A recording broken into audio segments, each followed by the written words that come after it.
Hindi lang buwan ng wika ang ginugunita ngayong buwan. Tuwing Agosto rin, sineselebrate ang Linggo ng Kabataan.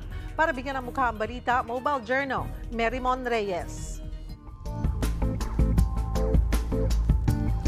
Tuwing Agosto, matik na yan na buwan ng wika.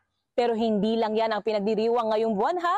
Tuwing Agosto rin kasi sineselebrate ang Linggo ng Kabataan.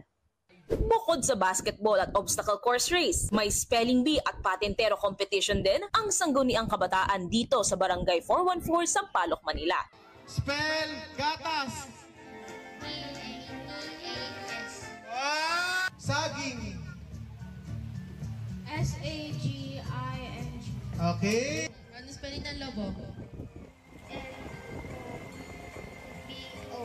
Hey. Ito raw kasi ang paraan nila para gunitain hindi lang ang appreciation sa mga kabataan, kundi pati ang paghubog nila sa kaalaman ng youth pagdating sa wikang Filipino. Sinabay na po namin kasi sabi ko po sa kanila na total po magkakaroon po ng Linggo ng Kabataan, isabay na po namin yung buwan ng wika. Mandato po kasi ng SK ang itaas ang level ng development ng isang kabataan in terms of health, in terms of sports, in terms of learning, education. especially learning. At ngayon pong buwan ng wika, very important po na parang itaas natin yung kaalaman natin sa pagiging Pilipino, most likely sa lengguwahe ng Pilipino. Kasi parang yung lengguwahe ng Pilipino is unti-unti na po nawawala. buwababa yung kalidad. Kaya mula 5 years old hanggang sa teens, naging immersed sila sa pag-iisip sa bokabularyong Pilipino at paglalaro ng patintero na parte ng ating kultura. Say pa nila, challenging man ang pagiging parte ng SK, isa lang ito sa mga responsibilidad na tungkulin ng sangguniang kabataan.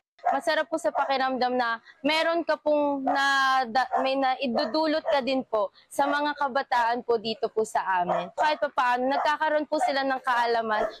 Ang kabataan ang pag-asa ng bayan, kaya sa murang edad pa lang nila, dapat daw ay tutukan na ang kanilang mga prinsipyo at katalinuhan.